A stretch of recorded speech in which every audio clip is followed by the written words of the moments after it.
যতটুকু দরকার অতটুকু আপনাদেরকে সাপ্লাই দিব। বেদাত মুক্ত এই আলিয়াজমের মামা আছেন, উনি এখন বাংলাদেশে আছেন, উনি একজন ভালো আলেম। আমাদের একটা গুরুমণি আলোচনা রাখছিলেন, সবাই সন্তুষ্ট ছিল যে আসলে বেদাত মুক্ত আমল, বেদাত মুক্ত ইবাদত। তো আমি এখন কয়েকটি কথা বলে আমি আমার আলোচনা শেষ করব। সম্মানিত উপস্থিতি, আমরা সবকিছু কিন্তু শুনলাম, ফরমাল দিয়ে শুনলাম, ইনফরমাল দিয়ে শুনলাম। এখন যেটা বলবো এটা হচ্ছে আমার অনুরোধ, এটা কিন্তু পরামর্শ না, এটা আপনাদের সবার জন্য অনুরোধ। এখন থেকে আগামী শুক্রবার পর্যন্ত দৈনিক 2 রাকাত নামাজ পড়বেন। কয় রাকাত? মিনিমাম 2 রাকাত নামাজ পড়বেন এবং আল্লাহর কাছে বলবেন, আল্লাহ আপনার ঘরের মেহমান হিসাবে যাওয়ার জন্য আমি প্রস্তুতি নিয়েছি, আপনি আমাকে ওই পর্যন্ত যাওয়ার তৌফিক দিন। এই দোয়াটা করবেন এবং বলবেন যে রাসূলের রওজা যেন সালাম দিতে পারি, সেই জন্য আমাকে তৌফিক দিন। এই দোয়াটা করবেন। বিশ্বাস করেন না করেন, আল্লাহ যতদিন পর্যন্ত আপনাকে কবুল না করবেন অতদিন পর্যন্ত আপনি যেতে পারবেন না। আর একটা দোয়া আপনারা মুখস্থ করবেন, লাব্বাইক আল্লাহুম্মা লাব্বাইক লাব্বাইক লা শারীকা লাক লাব্বাইক ইন্নাল হামদা ওয়ান নি'মাতা লাকা ওয়াল মুলক লা শারীকা লাক। আল্লাহ আমি হাজির, আল্লাহ আমি এসেছি, আল্লাহ আমি আপনার দরবারে এসেছি, আমি আপনার গোলাম, আমি আপনার দরবারে হাজিরা দেওয়ার জন্য এসেছি, আপনার কোনো অংশীদার নাই। এই দোয়াটা আপনি আমি যখন করব তখন খুশি হবেন কে? আল্লাহ। এরপরে কাবাঘর কয়বার কাজ করব? 7 বার।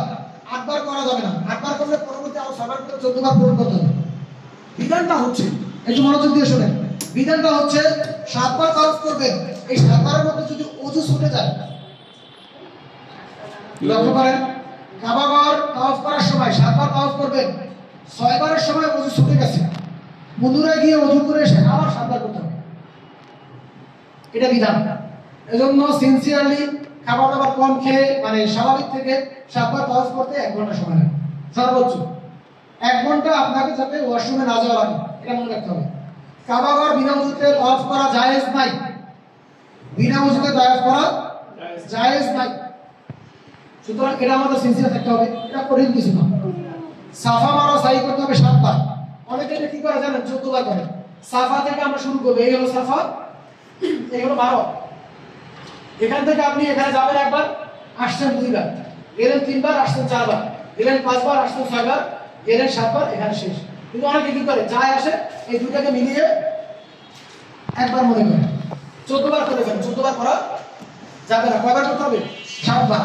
ওভারঅল এই কথাগুলো এই জন্য বললাম যে আপনারা আমাকে ফলো করলে সুবিধা হবে, পারবেন তো? এবার আসেন, এই বইটার মধ্যে আমি লিখে দিয়েছি প্রথম চক্করের দোয়া, দ্বিতীয় চক্করের দোয়া, তৃতীয় চক্করের পঞ্চম, চতুর্থ, পঞ্চম, ষষ্ঠ, সপ্তম, কোন চক্করে কোন দোয়া। আপনি যদি পারেন মুখস্থ করবেন, যদি না পারেন যেই দোয়াগুলো পারেন এই কয়দিকে শুদ্ধভাবে মুখস্থ করবেন। এটার মধ্যে উচ্চারণ সহ দেয়া আছে। তাও যদি না পারেন, আর কিছু না পারলে এই দোয়াটা কিন্তু মুখস্থ করবেন।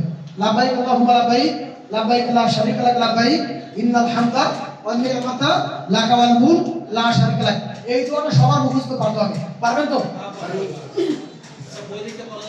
বই থেকে পড়তে পারবেন, আমার সাথে থাকলে আমি করাই দিব, এটা হতাশ হওয়ার কিছু নাই। আরেকটা ঘটনা বলে শেষ করব, সেটা হচ্ছে এই দোয়াগুলো সব আমি করলাম, আপনি আমার সাথে থাকলে, না থাকলে তো পারবো না। আপনি এখানে বেশি বুঝবেন তো ভুল করবেন। আমাদের এক ভাই ছিল গল্প করে, উনি দেখছে যারা ভাই সিস্টেমের জন্য মধ্যে উনি বলছে আমি আগে 2-3 বার আসছি, আমি হারাবো না।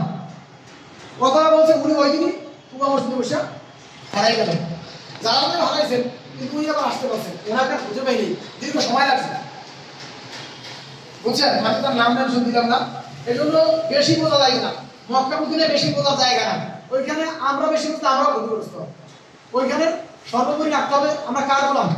আল্লাহর গোলাম। এবার মদিনা আমরা কখন যাই? মক্কা হলো উম্মুল কুরা, মদিনা হলো মদিনাতুল মুনাওয়ারা, কেউ কেউ বলে সোনার মদিনা।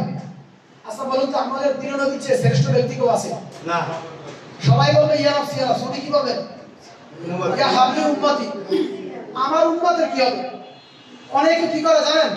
এই যে দোতলা আছে না, মসজিদ থেকে বের হইছে, শব্দ হইছে, আচ্ছা ওখানে শুয়ে আছেন, বলেন কে শুয়ে আছেন? আল্লাহ রাসূল সাইয়েদনা মুহাম্মদ রাসূলুল্লাহ সাল্লাল্লাহু আলাইহি ওয়াসাল্লাম জুতাটা এভাবে না ফেলে আপনি নিচে রেখে বসে জুতাটা পরা যায় না। মক্কায় কিছু আদব আছে, আমি বইয়ের মধ্যে লিখে দিয়েছি, একটু দেখেন। মদিনায় কিছু আদব আছে। মদিনায় গিয়ে জুতা এরকম জোরে ফেলানো যাবে না, কারোর সাথে তর্ক করা যাবে না। মদিনা প্রতিষ্ঠিত শহর এবং কোরআনের প্রতিষ্ঠিত শহর, ওইখানে আমাদের নবী শুয়ে আছে। মদিনায় আমরা জান্নাতুল বাকিতে যাব, ১৬ লক্ষাধিক সাহাবী পাবো, দোয়া করবো। মা বোনরা সেখানে ঢুকতে পারবে না, তারা বাইরে বসে দোয়া করবে। কিন্তু রিয়াদুল জান্নাহ নামে একটা জায়গা আছে, পৃথিবীর বুকে একমাত্র জান্নাতের বাগান। সেখানে আপনাদের সবার জন্য পারমিট করব, আপনারা সেখানে ঢুকবেন, 20 মিনিট সময় পাবেন। ভাগ্য ভালো হলে বেশিও পেতে পারেন। গত ডিসেম্বরে আমরা ওইখানে 1 ঘন্টা বেশি ছিলাম, মানে আমরাও বুঝতেছি জোহরের আযান দিয়েছে, তার মানে বোনাস টাইম, নামাজ পড়ে বের হয়েছে।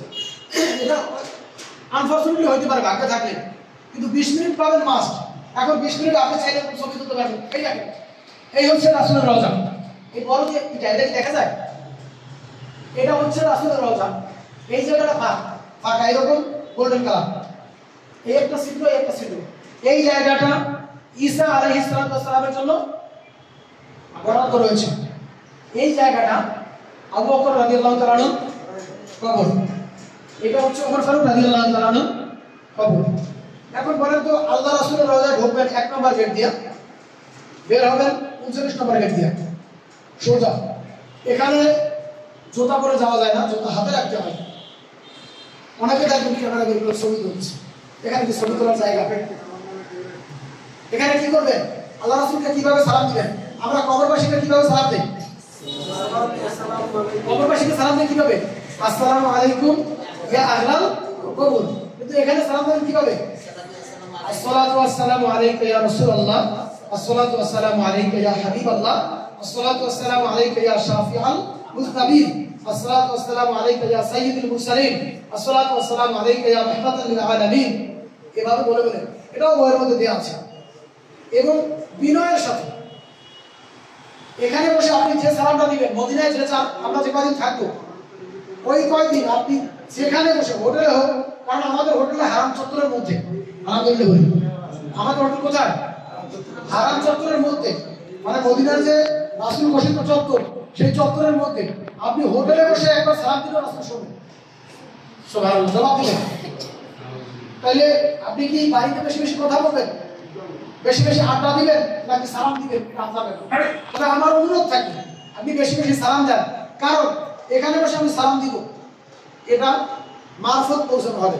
আর ওইখানে বসে সালাম দিব, সেটা কি সরাসরি। আমাদের হোটেল রাখছি আমরা রাসূল ঘোষিত হারাম চত্বরের মধ্যে, এরপর যদি আপনি না করেন, এটা আপনার ব্যাপার। এই সালাম দেওয়া এখানে পুরুষরা 24 ঘন্টার মধ্যে নামাজের সময় বাদে সব সময় যেতে পারে। মা বোনরা শুধু ফজরের পর এবং রাত 10টায় যেতে পারে। আর রিয়াদুল জান্নাহ হলো এই যে জায়গাটা, এই জায়গাটার এই পাশে ভিতরে রেস্ট্রিক্টেড এরিয়া, যেখানে 45 দিনে একজন ব্যক্তি একবার যেতে পারে। সে আজনবী হোক আর সৌদি হোক। সৌদি হইল 45 দিন একবার, আজনবী হইল একবার। তাহলে আমরা যেতে পারবো কয়বার? একবার। নির্দিষ্ট দিনে। সমস্যাটা কোথায় দেখেন, আমরা বললাম যে রিয়াদুল জান্নাহ, ওটা পারমিট লেখা থাকে যে 3টা 1 থেকে 3টা 59-এর মধ্যে এন্ট্রি। এখন আপনি অনেক টাকা পয়সার মালিক বাংলাদেশে, আমি বারবার বলতেছি, ওইখানে আপনি কিচ্ছু না। আপনি বলতে এইখানেও কিচ্ছু না। আপনার কাছে এখন আজরাইল আসুক, আমার কাছে আজরাইল আসুক, আমরা কিচ্ছু না। এই যে ওনাদের বাসা, ওনার 7 তলায় থাকে, 6 তলায় আমাদের গণিত বিভাগের যে প্রফেসর, গত শুক্রবার, এই শুক্রবার আগের শুক্রবার হঠাৎ করে দুনিয়া থেকে বিদায় নিলেন। উনি বুকে ব্যথা অনুভব করছেন, আরিফ মেমোরিয়ালে গেছেন, সেখান থেকে সেটা বাংলায় নিল, টেস্ট করা অবস্থা শেষ। মানুষের জীবন এইটাই। সুতরাং আপনি পাওয়ার দেখাইলেন যে না, আমি একটু পরে যাবো, 1 ঘন্টার মধ্যে গেলেন না, বিশ্বাস করেন আর না করেন, আমার বাপেরও ক্ষমতা নাই আপনাকে দ্বিতীয়বার দেখবো। কেন? হ্যাঁ, পদ্ধতি আছে, হয়তো বা ভিন্নভাবে সৌদি নাম ব্যবহার করে টাকা দিয়ে আবার নতুন করে পারমিট করাবেন। কেন এটা করবেন? আপনি নির্দিষ্ট সময় আসেন না, পারবেন তো? যে সময়টা বলবো ওই সময়টাই আমরা আসবো। এবার ঢুকে কি করবেন? ওইখানে দোয়া করবেন। আমার যেটা অনুরোধ থাকবে, আপনি ওইখানে ঢুকে এই দোয়া করবেন, আল্লাহর কাছে কাবা ঘরের চত্বরে এই দোয়া করবেন এবং ওইখানেও এই দোয়াটা করবেন। আপনার ভালো লাগলে করতে পারেন, না লাগলে নাই, আমি সাজেস্ট করবো যে ঢুকে বলবেন যে আল্লাহ, যেই শরীর কাবার চত্বরে অথবা রিয়াদুল জান্নাত প্রবেশ করেছে, এই শরীরকে আপনি জাহান্নামের জন্য আর কবুল করেন না। বলবেন কার কাছে? আল্লাহ। শুনবেন কে? আল্লাহ। কবুল করবেন কে? আল্লাহ। যদি না বলেন কিছু করার আছে। এরপরে আপনার সন্তান দরকার, সম্পত্তি দরকার, প্রমোশন দরকার, সুস্থতা দরকার, চাইবেন কার কাছে? আল্লাহ। এই রিয়াদুল জান্নাত আপনি এই 20 মিনিটে যত দোয়া করবেন সব কবুল, তবে সেটা শরীয়ত সম্মত সঠিক দোয়া হইবে। কিন্তু অনেক লোক বোঝে না, ওইখানে 20 মিনিটের জায়গায় 30 মিনিট 40 মিনিট থাকা যায় যদি আপনি নামাজও থাকেন। আমরা তো জানি না কি জানো, আমরা দোয়া করি হাতুড়ি, হাতুড়ি দোয়া করা ওরা পছন্দই করে না। দোয়া করবেন শেষ দেয়। দোয়া কোথায় কোথায় কবুল হয়? আমাদের মধ্যে আল্লাহু আকবার বলে সানা পড়ার পরে সূরা ফাতিহার মাঝখানে দোয়া করবেন, দোয়া কবুল হবে। সূরা ফাতিহার পরে সূরা মিলানোর পর রুকুতে যাওয়ার আগে দোয়া করবেন, দোয়া কবুল হবে। রুকুতে গিয়ে দোয়া করবেন, দোয়া কবুল হবে। রুকু থেকে দাঁড়িয়ে দোয়া করবেন, দোয়া কবুল হবে। সিজদায় গিয়ে দোয়া করবেন, কবুল হবে। দুরুদের মাঝখানে দোয়া করবেন, কবুল হবে। তাশাহুদ করেছেন, দুরুদ করেছেন, দোয়া মাসুরা করেছেন, সালাম ফিরানোর আগে দোয়া করেছেন, দোয়া কবুল হবে। আর আপনি যদি সব কিছু করে হাত উঠান, আমরা মনে করবো এখানে ইয়ার কি করতেছে, আপনার বাদ দিয়ে আপনি কি করবেন? শেষদায় দোয়া করবেন। সব শেষ বলতে চাই নিজের ভাষায় করবেন। হ্যাঁ, অবশ্যই নিজের ভাষায়। গত বছর যখন এই যে ভাইয়ার আম্মা, ওনার খালা, আমার আম্মা, আমার বাবা যখন গেলেন ওই গ্রুপে, আমরা যদি মদিনায় গেলাম, ওর আগের দিনের ঘটনা, আমাদের মা বোনরা ঢুকছে, ঢুকে কি করছে জানেন? রাসূলের রওজা, এই যে দেখেন, এই কাবাঘর দেখা যাচ্ছে না, এটা ছোট ছোট সুতা দেখা যায়, রওজা এরকম সুতা আছে। বাঙালিরা কি করছে? কিছু সুতা কাটছে, কেসি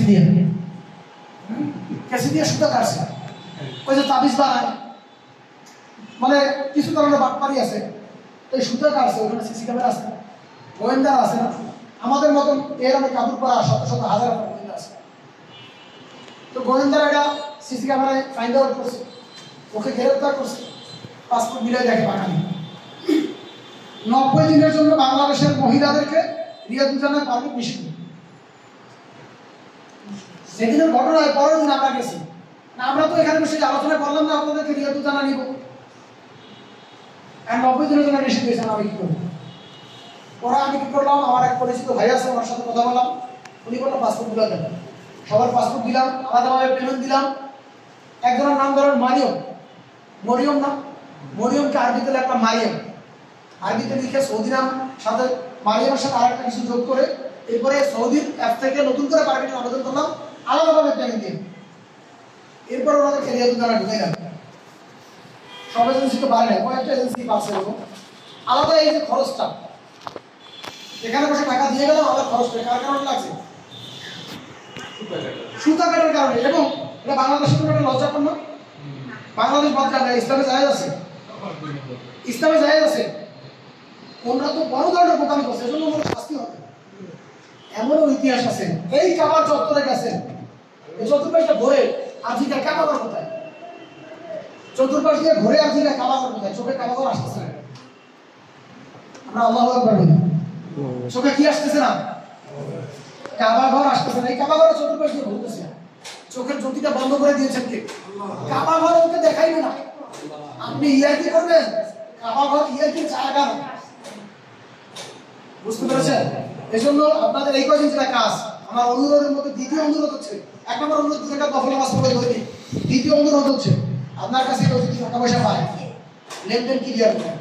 যদি না পারেন তার কাছে গিয়ে ফোনে, না যদি দূর হয় তাহলে ফোনে তার কাছ থেকে সময় নেবেন যে ভাই আপনার সাথে আমার ওয়াদা ছিল, আমি দিতে পারি নাই, আমি এত তারিখ দিব, আমাকে দয়া করে সময় দেন। কারণ আপনি আমি যাচ্ছি কিসের জন্য বলে তো? গুনাহ মাফের জন্য। এজন্য এক নম্বর কি করবেন? ওয়াদাটা ক্লিয়ার করবেন।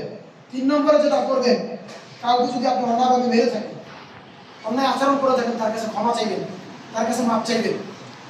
অন্তত পক্ষে এটার পাশাপাশি আপনার বাবা মা, ভাই বোন, স্ত্রী, স্বামী কারোর সাথে যদি মেজর কোনো অন্যায় করে থাকেন, যেটা শরীয়ত সম্মত না, সেটার জন্য অবশ্যই ক্ষমা চাইবেন। কারণ স্ত্রীকে স্বামী, স্বামীকে স্ত্রী, সন্তানকে মা বাবা, মা বাবা সন্তানকে।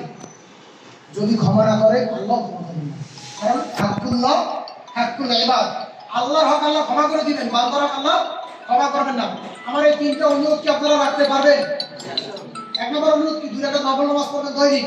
2 নম্বর অনুরোধ দেনা পরিশোধ করবেন। 3 নম্বর অনুরোধ তার সাথে যখন খারাপ আচরণ করছেন যতদূর মনে পারেন কি করবেন?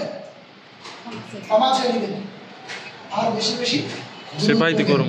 হতে পারে আপনার আমার জীবনের এটাই শেষ সব, পারে না?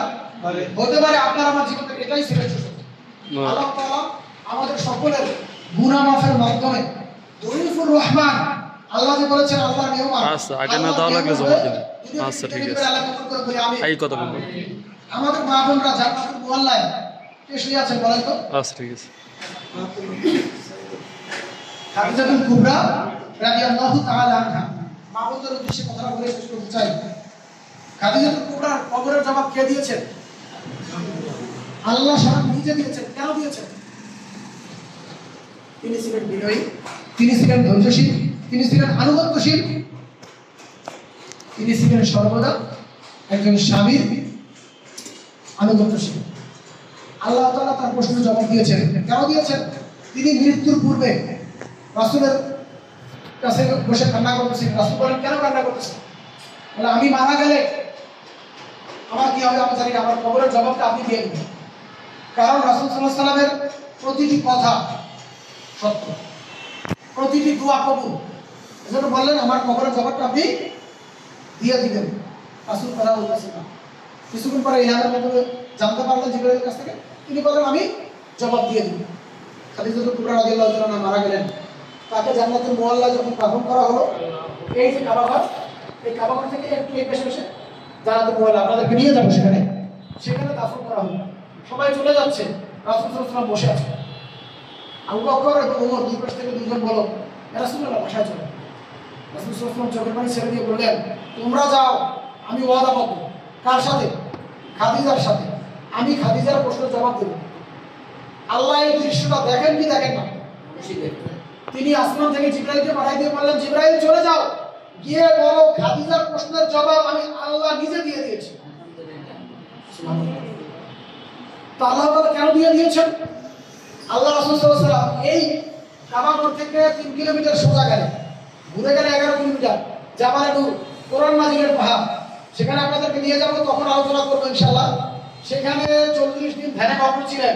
ওই 40 দিন, একদিন কোনোদিন দুইবার, কোনোদিন একদিন পর একদিন আল্লাহ রাসূলের জন্য খাবার নিয়ে যেতেন খাদিজাতুল কুবরা রাদিয়াল্লাহু তাআলা আনহা, এবং তিনি ছিলেন সম্পদশালীদের মধ্যে অন্যতম।